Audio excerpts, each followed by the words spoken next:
In this lecture, we're going to learn about characters and text. And we use a data type called char in C++ to represent characters. And this is basically how you use it. You store in characters like A, B, C. In here you see that we have A, R, R, O, W. And you put your characters in single quotes like this to mean that they are characters. If you don't do that, you're going to get a compiler error. After you have your characters declared and defined like this, you can print them out with stdcout, and we're going to see them on the terminal. Char occupies 1 byte in memory, so it's going to take up 8 bits. Okay, so one thing we can do is map each value in these 256 possible values to a character. And we can do something like this. For example, we can say that 33 represents the exclamation mark, 48 represents the character 0, 49 represents the character 1, 50 represents the character 2, and we can keep going up and say, for example, 70 represents F, 71 represents G, or 112 represents P. You can really use a mapping like this and come up with representations of your characters in memory. And this is what we do. You can learn about this encoding on the link here. This is a real thing, and it is called the ASCII encoding that takes characters and stores them in 1 byte. And the data type to store these characters in C++ is char. If this doesn't make sense, please bear with me. We're going to play with this in Visual Studio Code, and it is most probably going to make sense. Okay, it is possible to assign a valid ASCII code to a char variable, and the corresponding character will be stored in that piece of memory. So once you have that, you can choose to interpret that either as a character or as a number, that is something like an integer. This is what we really mean if we declare a variable called value, which is of char type. A 65 is going to be stored in memory, but the C++ program is going to interpret this as a character.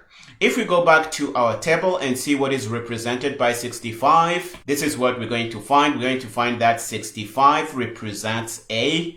And if we print this out, by default, it's going to print A. It's not going to print 65. But there is a way you can take this character value and turn that into an integer and print it out. And you see that here. We are saying value int, and we are saying static cast int, and in the parents we have a value. This is basically a way to say we want to take the value and interpret that as an integer. And we're going to learn a little more about static cast later in the course, but it is basically a way to transform between data types. And in this case, we are trying to transform from char to int, and we're going to print this out. Okay, what we just described is the ASCII encoding, a technique by which we can map the first 128 numbers in a byte to characters and use that to represent characters. This technique doesn't work well if you have languages like Arabic, Japanese, and Chinese, because they are completely different beasts. There are better ways to represent characters in your C++ program, and that's usually Unicode, but that's really out of scope for a course like this, so I'm not going to describe that anymore.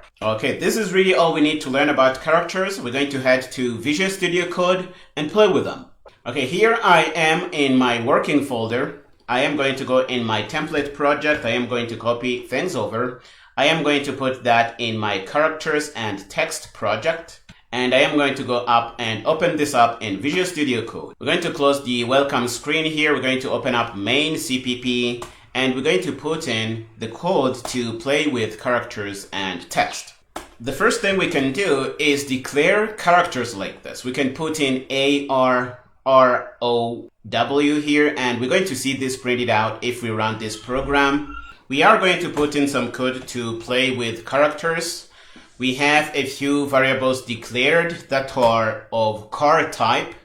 We go from character 1 through character 5, and these are the characters we are storing in. This is the format you're really going to use to declare your characters. After we have them declared, we can print them out like we print any other variable, and we can try and compile this program and see what we're going to get. But before we do that, I would invite you to try and guess. So let's open our terminal, and we're going to build with our GCC task. We're going to build. The build is going to go through. And if we run Rooster, we're going to see that we are printing out ARROW. We are storing our characters in, and we are able to print them out. This is really how you work with these guys. Another thing I want you to see is the size that a character occupies in memory. By that I mean card type. It's going to occupy 1 byte in memory, and that means that we can only have 256 different values that go between 0 and 255 if we have decided to store in positive numbers. We are using the knowledge we learned from the integers lecture. If these calculations we are doing here don't make sense, please go back and check that out. So down here we are declaring a character type. The name is value, and we are putting in a 65. The thing is, if you try to print this value here, it's not going to print 65. It's going to print A, which is a character representation of 65. If you remember from our ASCII table, we had these mappings between characters and integers, and 65 mapped to the character A uppercase. So if we print this out, this is going to give us A, but we have the option to interpret this as a number,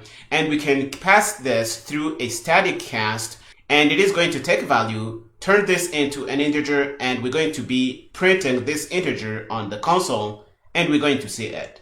We're going to try this out, so we're going to run the task to build with GCC. The build is going to go through. We're going to run Rooster, and you're going to see that value is A for the first line here, and the value int is 65 because we decided to interpret whatever is in this value as an integer and not as a character as it is done by default. This is really all we set out to do in this lecture. I hope you found it interesting. We are going to stop here in this lecture. In the next one, we're going to try and learn about the auto keyword in C++. Go ahead and finish up here and meet me there.